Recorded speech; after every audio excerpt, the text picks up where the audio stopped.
Lastly, are there any wrestlers that you worked with that never got the chance to be a booker or writer or creative in any capacity that you thought would have done very well? Off the top of my head, I don't think of any names, but I'm sure. I don't know if, golly days, there are part-timers kicking in again. But he's working with TNA right now. Al Snow? No, he worked as the Red Rooster. Terry Taylor. Terry Taylor. Mm-hmm. Terry Taylor, but I do think that he got an opportunity to help. Now, I don't think that he would be classified as a booker for Watts, because Watts was... How could anyone else be in charge for Bill Watts? Yes. But Terry had good ideas, still has good ideas. He and I bumped into each other at a signing event, and I'm happy to see that he's still bouncing around with the wrestling. So I'm sure that he's not technically called the booker, he's called a talent. He is actually the head of talent relations. Right. But I'm sure that if they were smart, Terry's got a pretty good head on his shoulders. Now, he rubs some people the wrong way sometimes, but that's just Terry. You know, he's arrogant and cocky and confident, but there again, I go back that you have to be, have an ego in this business. But Terry was another individual that really never got a chance. You know, they give him a gimmick. I'll tell you a funny story. It's not funny from Terry's end, but it's funny because it's a real story. He's a Red Rooster. He's walking around, got his hair all, he's walking around and flapping, and my daughter, youngest daughter at that time, was about 10 or 12, and she's with us, and we're out in California, my wife, and Terry's in the same buildings that we are every night. And my daughter's really never quiet, so we're driving back one time, and she said, "Daddy, can I ask you a question?" I said, "Sure, honey."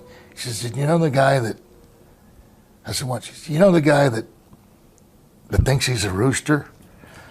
Does he really think he's a rooster?" I said, "No, honey, he's put in that situation." And unfortunately for him, he may have needed the position. What he should have said, "I'm not going to do that. Like, I'm not going to put on that suit with all those big polka dots on him. I'm not going to do this. I'm not going to do that." Sometimes you have to say, "Hold it. That's not me. I'd rather not do it. I'll go someplace else." And we had to do that situation with Barry and I. You know, we had to say, "No, we're not going to do that, and we're not going to do this." And sometimes they'll say, "Well, you're out." But there's a funny thing: if you're drawing money, you can stay a little bit longer. If you're not drawing money, you can't say no. And the saddest thing in this business that I see, and I saw it years ago, and I see it now, guys will literally get down on their hands and knees and beg for a position. Well, who's ever in charge, the booker, the promoter, the owner, if they see you do that, in the back of their mind, I can do anything to this guy. So you have to be a man sometimes, and sometimes you have to get fired. You have to walk out, and the door slams behind you and say, shit, I think I made a mistake. But you keep going, because there's tomorrow. Mm.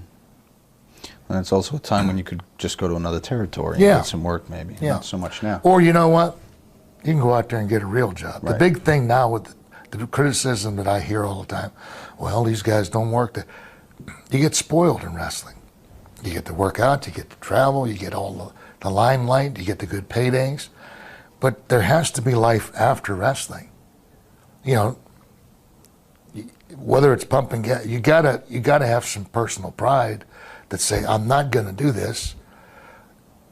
I don't feel comfortable doing it. They can't make me do it, because that's the big hammer they got. Well, if you don't do it, you're fired. When you say, I think I'm going to be going, there's no more hammer. What? I'm not going to do it. Well, you're going to get fired. Well, fire me. What the hell happened to my hammer? Mm-hmm. What the hell was that Rooster thing all about, anyway? I think it was a rib. It was a rib. I hear this. I think there was some heat. But why wait? It's your company. If you're Vince McMahon, this is your gate. This is your money. This is your livelihood. Why risk something so stupid? I've seen some bad movies. Okay. Good idea at the time, kind of thing, maybe. Well, I like, hey Pat, let's make him a rooster, you know, and then I don't know. I wasn't privy to the conversation, but it seems to me. I mean, when a 10, 11-year-old kid doesn't buy it, and she was a wrestling fan at the time because her daddy was on TV, and she says, I don't think that's very good. And you could tell that, I mean, Terry wasn't comfortable doing that.